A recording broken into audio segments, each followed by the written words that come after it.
Very happy to be here again with the K-Talk audience. Um, it's my it's my intention to try to explain a few things this morning because I think I'm being misunderstood. Uh, I can't I can't deliver something I don't believe in.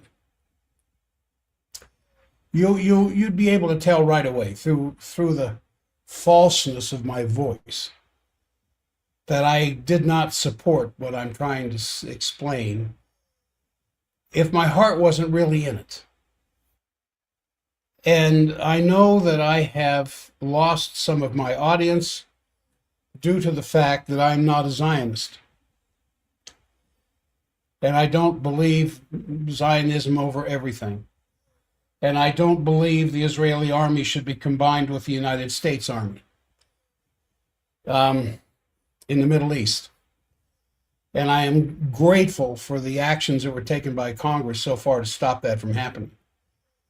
But those efforts are very much alive and well, and they seem to be supported by a growing number of people in this country for reasons I just don't understand. Now, I want to do a little bit of review, but I also want to try to explain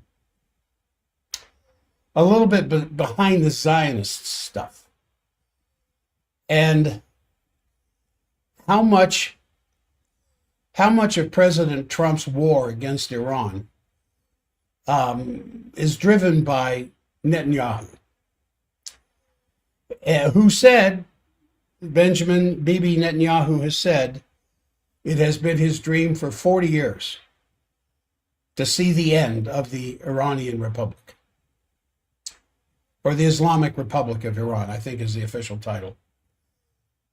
And if you listened to what Joe Kent said when he resigned here, a month ago, 2 months, whenever it was, when he resigned as the head of counterterrorism in immediately under Tulsi Gabbard. And of course, she has since resigned. She says it's because her husband is ill and she needs to spend time with him. And I'm sure that's probably true, and I don't want to question her sincerity in that matter. But we also know that if she's going to maintain some degree of integrity, she can't stay in that position with the current administration. And the same thing with Joe Kent, who was the head of counterterrorism and actually appointed by Trump as the head of counterterrorism. And at the beginning of this war, ever since then, up until just recently, he resigned because he said, out of integrity, he couldn't stay there any longer. Oh, good question. Why has the Pentagon assessed the threat of Israeli espionage as critical? I'll get to that. Good question. Good question, because the tide is turning. Now, in Joe Kent's letter, he said that Iran was not developing a nuclear weapon. In this interview with Kristen Keller, whatever, with the mainstream media over the weekend with President Trump, where he got up and walked out of it because she just couldn't accept the fact that he thinks elections are not legitimate. Let me get this going so I can see when I'm being overridden. There we go.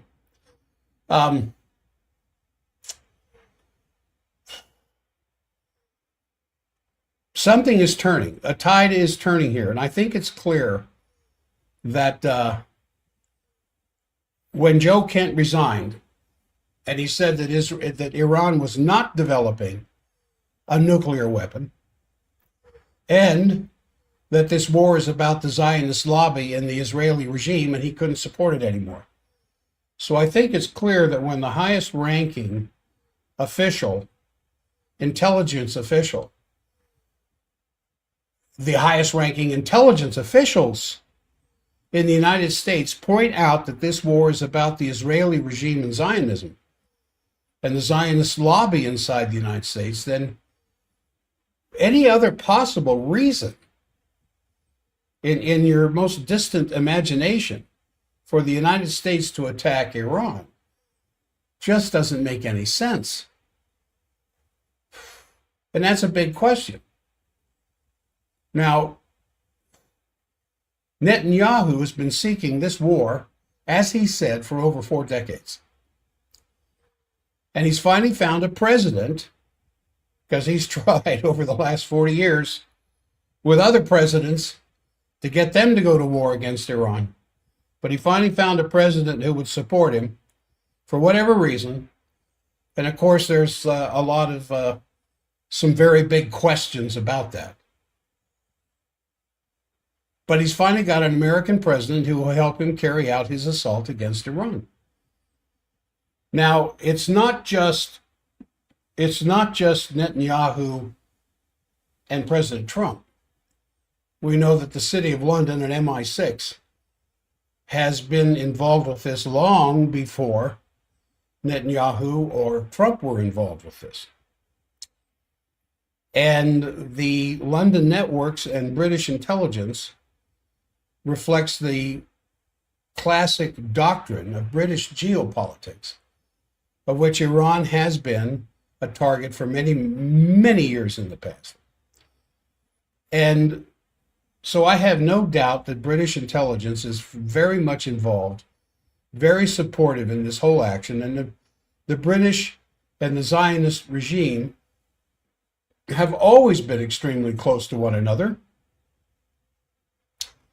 And the British have always been among the most aggressive of intelligence agencies, not only in our part of the world, but in other parts.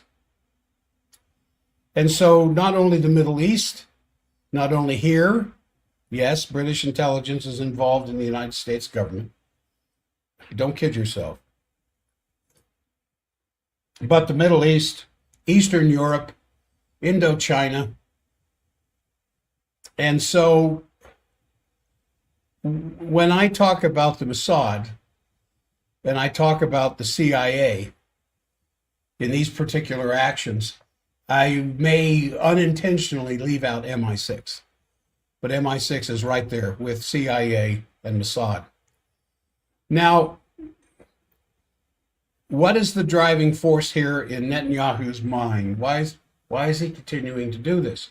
There's the argument that if he doesn't, he'll be in prison because of the charges, the vast amount of charges against him that are for corruption, he and his wife, that are currently on hold because of this war. But also, Netanyahu intends that the greater Israel should be the dominant force in Southwest Asia. And how much of that over these years has been shattered by Netanyahu's failure to deliver any of his pre-war goals? I mean, even the alliance with the U.S. Army, which just got defeated, maybe only temporarily, in U.S. Congress to integrate the military, the IDF with the U.S. military. And if you haven't heard that, you're behind. Now, this has greatly affected the Israeli regime. The last 2.5 to 3 years has destroyed the view of Zionism to some degree around the world because they've done it themselves. It has destroyed the image of Israel, let alone Zionism. And there's a huge shift in public opinion that's going on right now. And that's increasing as time goes by, and it's getting stiffer and harder. And on the other hand, you see that the Israeli regime militarily has failed. In Lebanon, for instance, The resistance is hitting the Israeli regime very hard. Hezbollah has had major successes to the eyes of the people all across the region. And the IDF's failure in Gaza is not only a military and moral failure, and I think that a moral failure being an understatement, actually maybe the biggest understatement, but it's not only a military and a moral failure.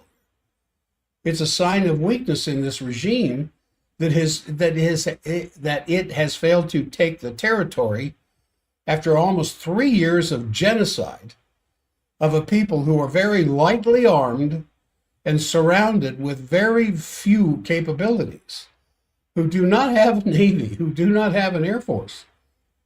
They got an army, but it's more of a guerrilla type army. And after 3 years now, still very strong resistance. So the broader effect of all of this, the genocide and the attack against Iran, has made Israel, in the eyes of most of the world now, a rogue state. And they're losing defenders, they're losing supporters, and especially with this recent call from the defense minister of Israel to turn southern Lebanon into another Gaza. So, looking at this in a broader aspect, trying to be somewhat fair, which is hard to do in the eyes of the Zionist supporters, but the Israeli regime simply has lost support over Gaza. And the global population is turning against Israel because of this. Because more and more, the evidence of this genocide against, now it's actually turning this genocidal war against the Iranian people, and started slaughtering Iranians, has created this global economic crisis. And people across the globe see their own hardship as a result of the actions of Netanyahu and Trump and Zionism. And it's only further angering more and more people across the planet. And then simultaneously, you see these mass killings going on across southern Lebanon in this attempt to create a second Gaza in Lebanon and to slaughter women and children across the south and to force the rest of the population to leave, has only further intensified the anger and the outrage against Israel, against Zionism, by a growing number of countries and populations across this planet. So what the Zionists have misunderstood or to some degree neglected is the fact that in the hope of taking territory in Gaza and Lebanon and ethnically cleansing these places, simultaneously attacking Iran, they have lost what they thought that they sought for more than anything else, and that is global legitimacy. Trying to make Zionism legitimate in the eyes of the globe, they've lost that. In fact, the dynamic against that is so strong now, it can probably never be regained. They now have to accept the fact, the Zionists, that they have to accept the fact that across the globe, fewer and fewer people see Zionism as a legitimate ideology. They see Zionism as racist. They see Zionism as genocidal. They see it as this hierarchical ideology, and the fruits of which have been mass murder and genocide, and now global economic hardship, because the formerly open Strait of Hormuz isn't so open. Oh, there's plenty of ships coming in out of the strait every day. Those that are friendly to BRICS, those that are friendly to Iran, those that are paying for their oil outside of petrodollars, they're coming and going. But the straits were wide open before the attack, February 28th. So ever since 1948, the creation of Israel, what we have seen is this continuing Nakba that was carried out in southern Lebanon, and the attack on Iran is the continuation of that Nakba.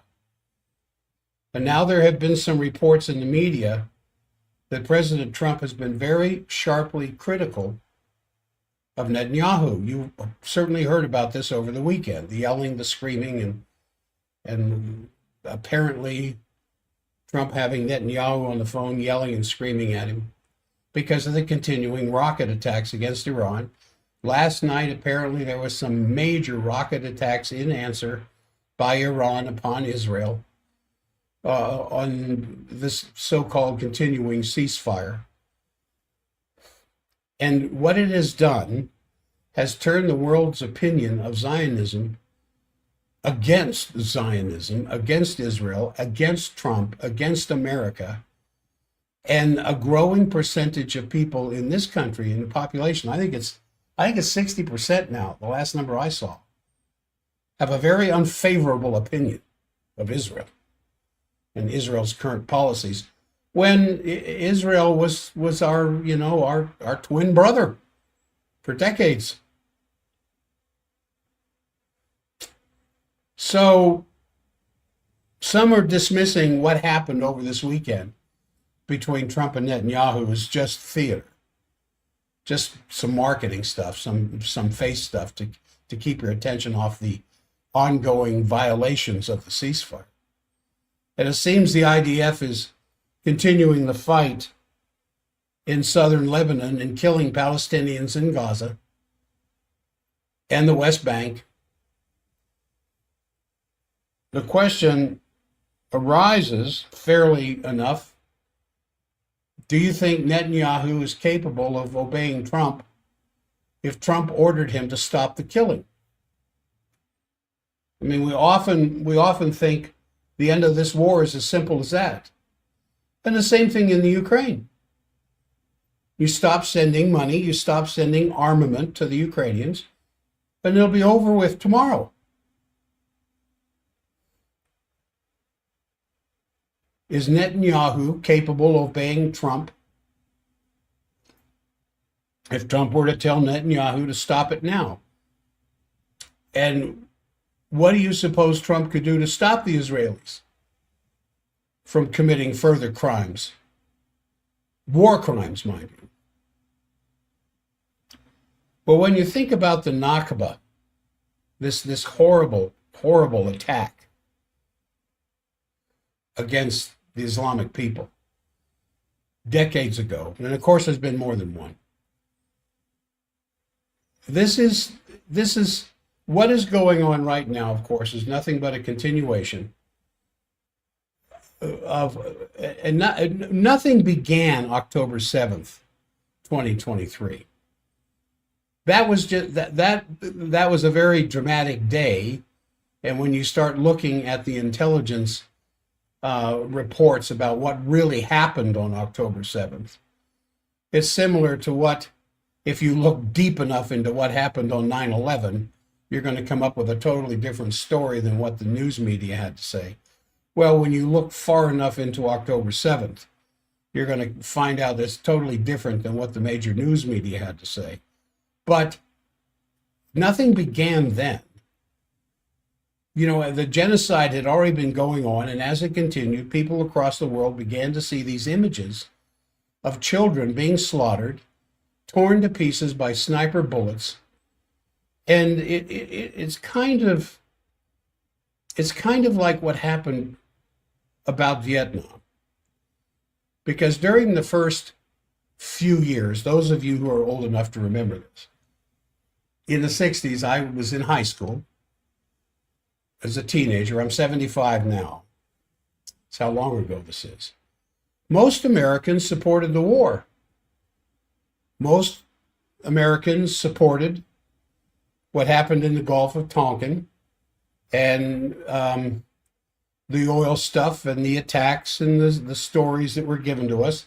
We believed them. We accepted the government narrative. But then through a lot of different reasons that followed that, more and more American citizens began turning against the war. People began to do more research about Vietnam. And this is back before the internet. This is back when research wasn't as easy to come up with as it is today. About, researching Ho Chi Minh and the other elements of Vietnamese history.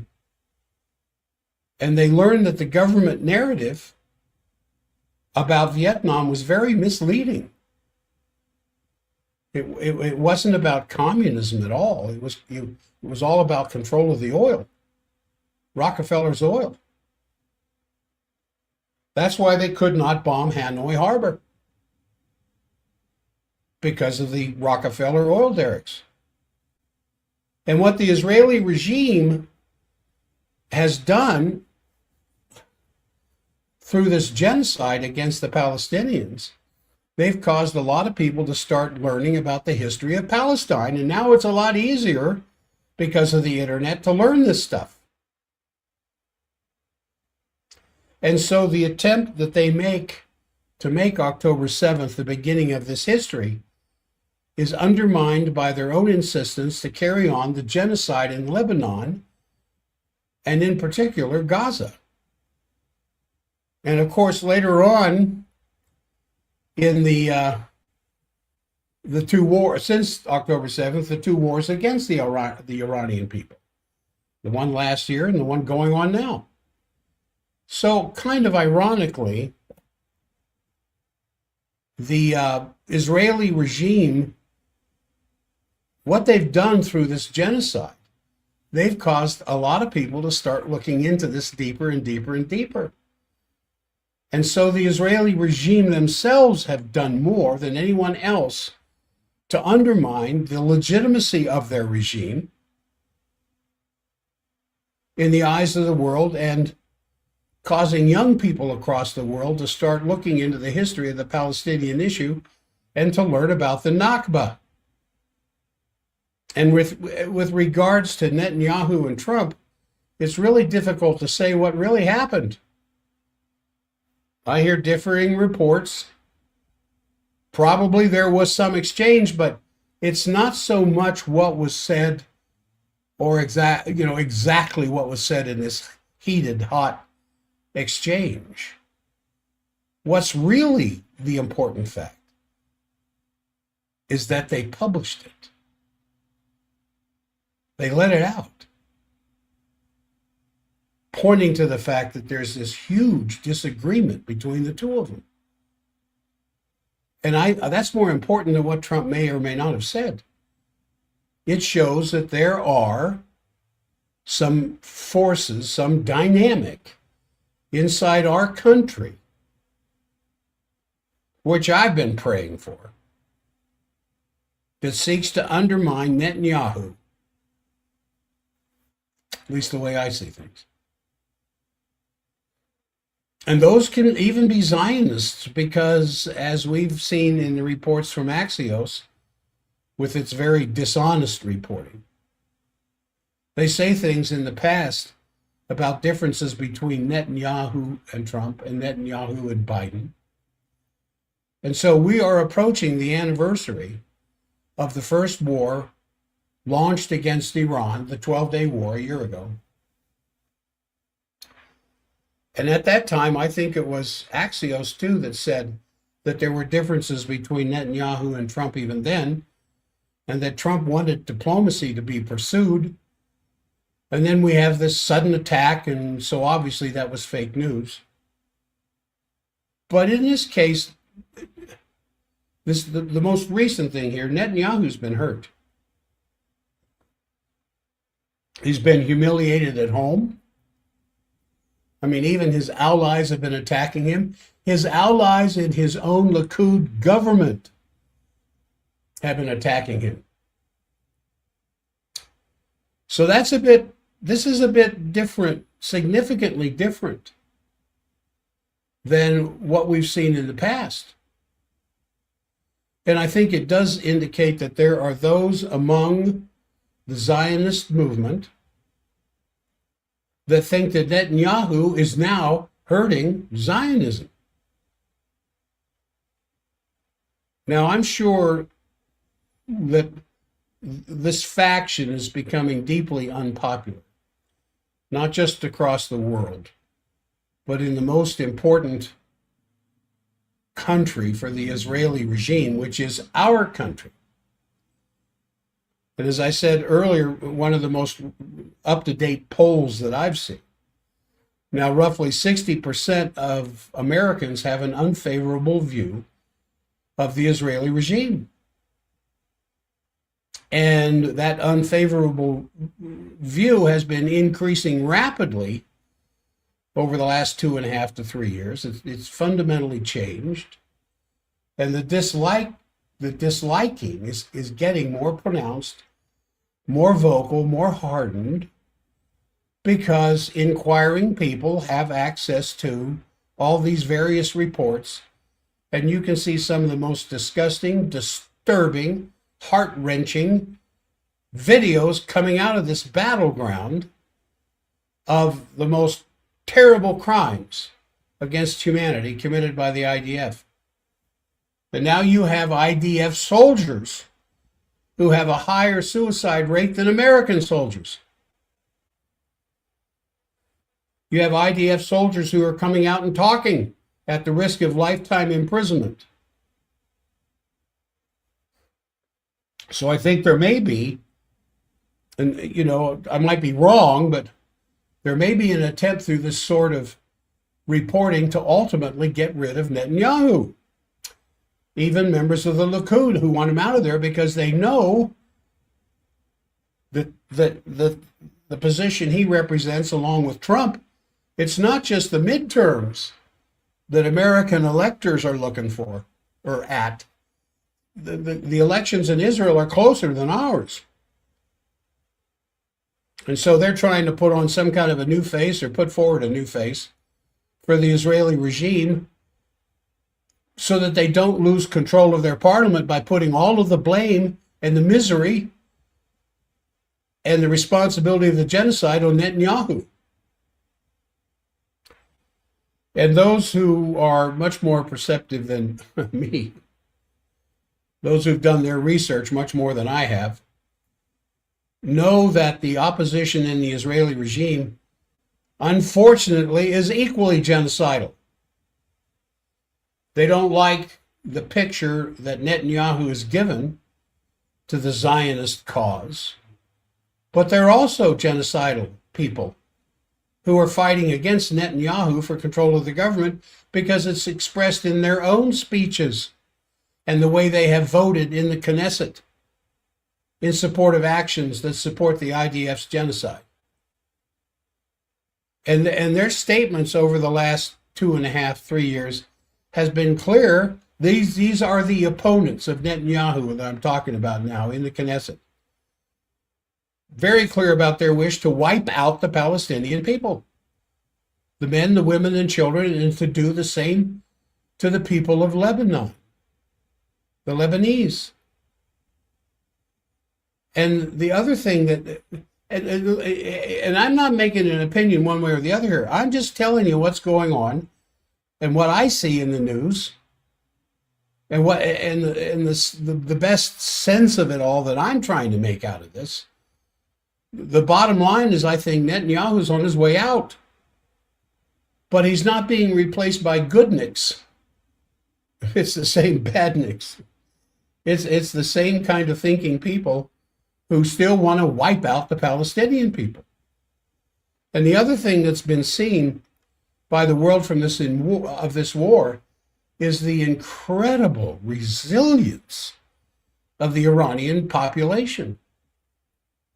And it's very clear that Trump and Netanyahu and their leading advisors arrogantly underestimated the citizens of Iran.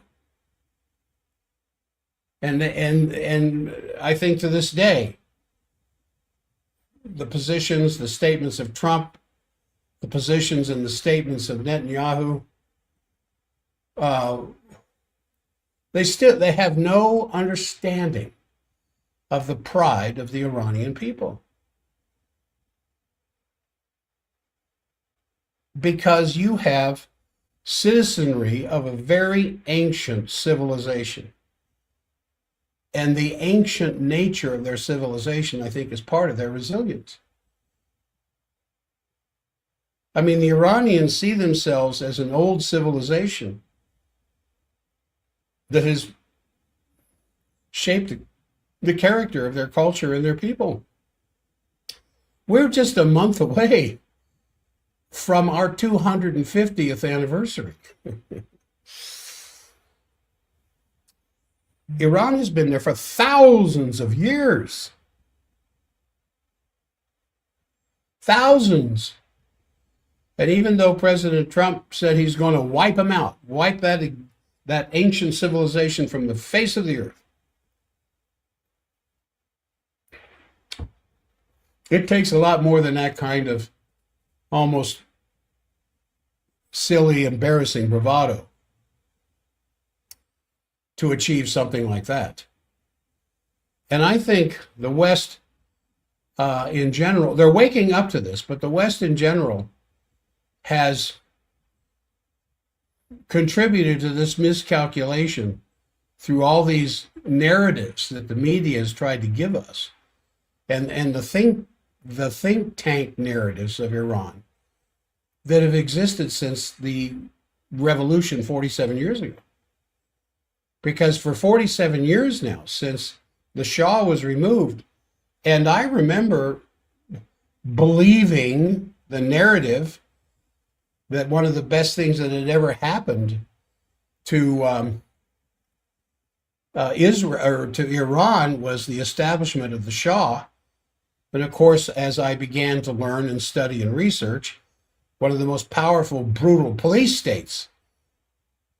I mean, like the Stasi in East Germany, that the Shah brought into to support his reign in Iran. That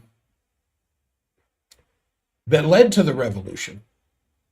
But now for 47 years, the narrative has been pretty consistent in saying that Iran, of course, is a regime that implies some kind of abnormality, some kind of illegitimacy. It has no right to exist because it's an illegitimate government, that it's unpopular, that it's corrupt, that under the Khomeini, the government was incapable of governing, that it's backward, that it's a threat to the rest of the world, and all the other type of macabre, Orientalist-inspired stereotypes. And that has been proven to be absolutely incorrect. It's only been through the popular legitimacy of the state of Iran, which has allowed the people to rally around their flag and succeed under such difficult circumstances. And now even the Iranian soccer team is staying in Mexico. They're not going to stay in the United States. They'll play in the United States, but they're not going to stay in the United States during the games. And so Iran has been under maximum pressure of sanctions from the West for decades. And under these circumstances, they've had 2 wars in less than a year. And the second war, of course, including the United States with its full military capabilities. And they're still there. And so this Kristen, what's her name, that the president was being interviewed by in this farmhouse in Wisconsin over the weekend. And he talking about Iran, he says, we've destroyed their Navy, we've destroyed their Air Force. We have. Who's controlling the Straits of Hormuz right now? Which straits, as you well know, were completely open with no restrictions whatsoever before this attack against Iran. And so I think this clearly shows that the Iranian people are much more resilient and powerful and capable and united than the West to this day has ever cared to admit. And I think it has a great deal to do with the fact that Iran has thousands of years of civilization behind it. And then, of course, its particular religious ideology, Shia Islam, makes it particularly resilient in opposing oppression and supporting the oppressed, which is why Iran is so adamant in supporting the Palestinian people, or their comments in supporting the Cuban people who today are under siege for no legitimate reason. We're supporting the resistance in South Africa against the apartheid regime in the past. You know, interestingly enough, one of the first countries that Nelson Mandela traveled to after being freed from prison was Iran, where he actually met the leader, who, of course, was martyred in this current war, Ayatollah Khamenei, and said to him, "You're my leader," out of respect in their resistance to Western hegemony. So many of the myths that the West has created in regard to Iran for 47 years have been shattered as more and more people studying and researching on their own can understand Iran's growing popularity across the global South and the global majority. So, a couple of ideas here before I move on to something else about the emergence, the growing force dynamic behind the multipolar world and the rejection by the global South of the unipolar world, which is collapsing. I mean, as you see with its confrontation with the Islamic Republic of Iran. The Schiller Institute just this last week had a conference in Berlin. And had I the funds, I would have attended it.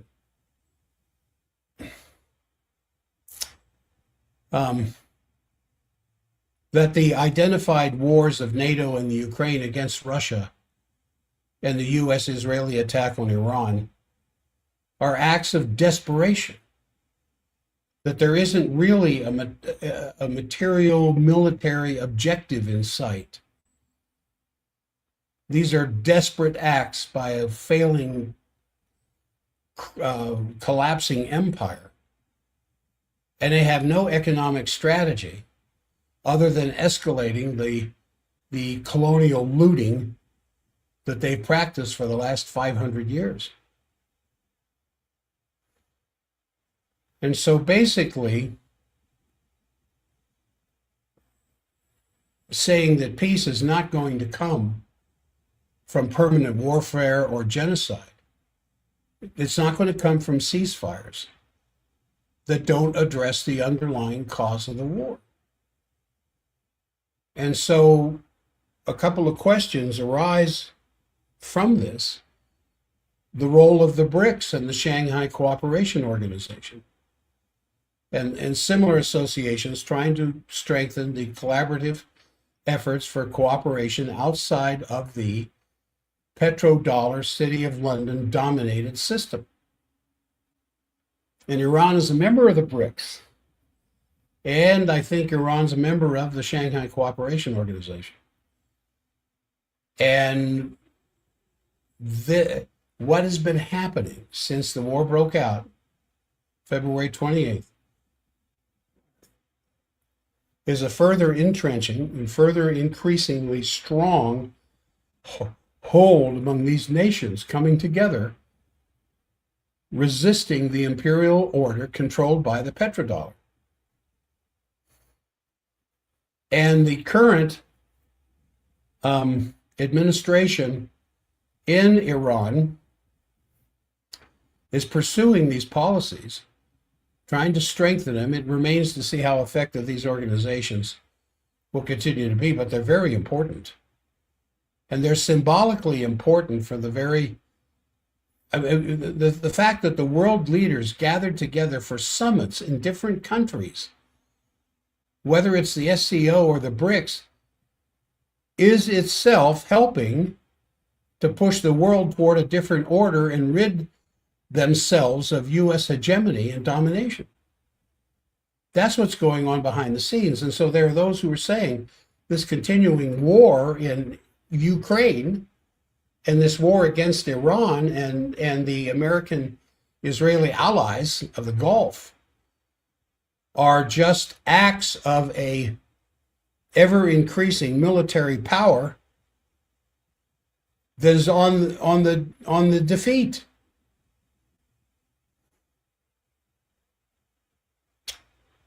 And the belief is that it is to the benefit of the American people and the people in Europe, because the empire is ruthlessly trying to maintain its entire global population, which includes the people in Europe and North America, who are increasingly being sacrificed today, not just the price of gas, but the price of everything else, due to the endless wars being carried out by NATO and the United States. I mean, poverty in Europe is increasing rapidly. And when you look at where Europe was 2 or 3 decades ago and compare it to where it is now, I mean, the same thing with our country. The United States 40, 50 years ago was a very different country than it is today. 50 years ago would have been the mid-70s. Do you remember what life was like in the mid-70s? We had just come out of Vietnam. We were getting our heads straight. We were blowing out the smoke, realizing what a fiasco that was, realizing the detriments of a runaway secretive government and what they're capable of doing. And Frank Church and all the work that was done to try to expose everything and try to reestablish some legitimacy to the government. Look where we're at now. Back 50 years ago, we were the most advanced country on the planet. It's what China is today. And we managed to destroy all of this through these foolish economic policies and these endless imperial wars. Vietnam wasn't enough. So it's the United States and the policies of our country that's helped to create BRICS. And the United States itself, through its own behavior, has helped to create the Shanghai Cooperation Organization. And the hegemonic behavior of our country has fueled the rise of these organizations. Fortunately, there are members of Congress who are beginning to see this. Or maybe they've seen it, they've just finally grown a pair. So they're finally starting to get vocal and pointing out the dangers of what Zionism has done in taking over America. Even to the point of combining the Israeli military with the U.S. military.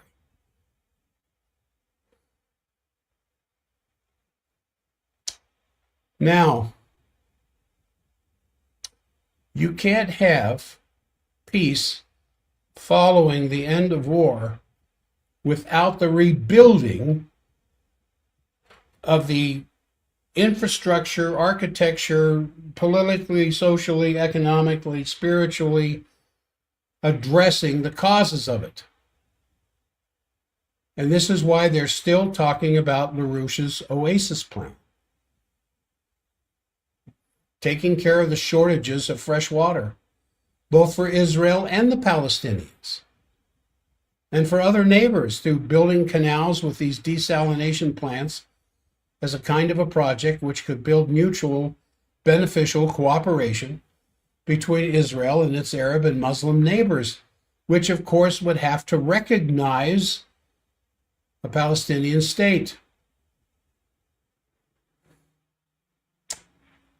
And so the International Peace Coalition that it is having more and more military veterans, peace activists joining it, discussions among governments around the world who are trying to join in with this idea. I think that more integration in this area of the world, the better things are going to be. And a meaningful sense can only take place when all people are recognized, and this is the hard part, as equal human beings.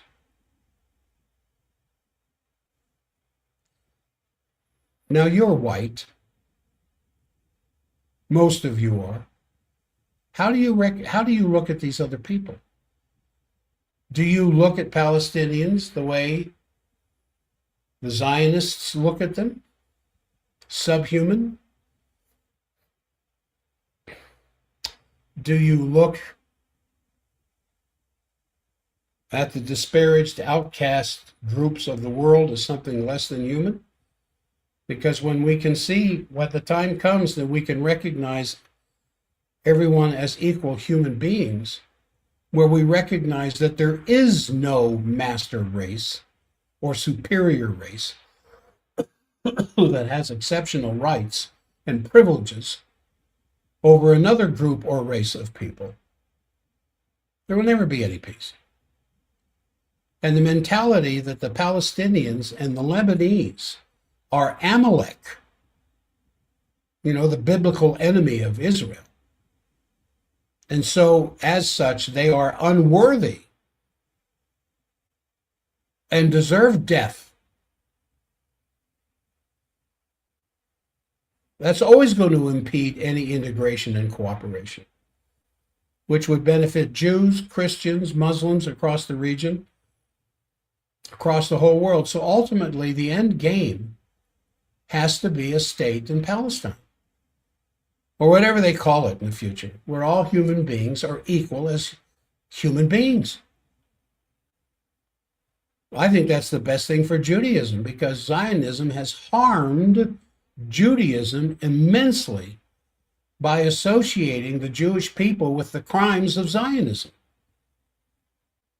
Even though we see huge segments of the Jewish population across the world, including the Jews in Iran, of which there are significant populations, completely opposed to Zionism and the practices of Zionism. You see it in the Jews in the Bronx in our country. You see it among Jewish groups in Jerusalem, Israel, who are fighting against their own government because they refuse to believe in Zionism. They say Zionism is not Judaism. Judaism is not Zionism. Zionism is a political movement to gain control of all that land and all that oil. And the last remaining country that's in the way is Iran. Thanks, Paul. Only 12% of Americans believe Iran war has benefited our nation. Those 12% probably need medication. And so what Zionism is doing today is harming Judaism. And Zionism, of course, is genocidal when it comes to the Palestinians and the Lebanese. But the best way forward for the Jewish people, the Christian people, the Muslim people, would be for them to cooperate, to collaborate, to integrate, and finally, just see one another as equal human beings.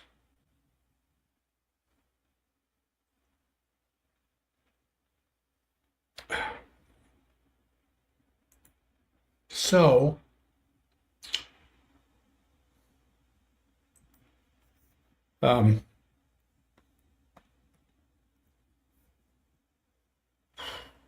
I wanted to get to the Ukraine. I'll have to do that tomorrow. I didn't intend to go on like this. Obviously, I must have intended to go on like this because I did. There are some significant developments taking place in the Ukraine, but there are significant developments last night with missile attacks against Iran and resulting missile attacks against Israel.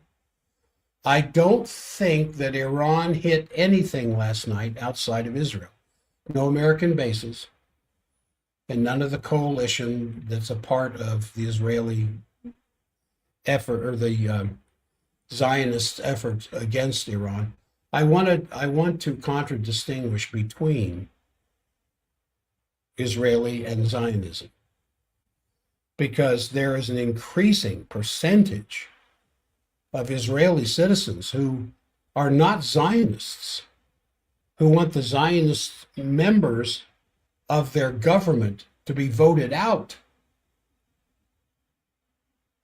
And when Ben Gvir says we're going to turn southern Lebanon into another Gaza, that's as crazy as some of the stuff you hear in our government. Pete Hegseth, you saw what happened with the LDS Church and the Pentagon that just happened. The Pentagon has announced that the LDS Church is not Christian. along with a bunch of other Christian formerly Christian groups now that they're not Christian. Well, the Pentagon says we want to streamline this. I think they're only going to recognize. I can't remember if it's 20, 25, or 50. It doesn't matter. They're going to take this huge list of self-identified Christian groups like the LDS Church and Christian Scientists and Seventh-day Adventists and a few others, and remove them from the recognized Christian organizations inside the military. Now think of that for a minute. Yeah. What about all of the Mormon? I don't know if we call them pastors. I don't know how the Pentagon recognizes Christian denomination leaders, whether they call them Mormon pastors or Mormon bishops, or because they're not bishops. Some of them maybe, but just the. I thought that was from the Sacramento Bee, right out of the Onion. No, it's serious.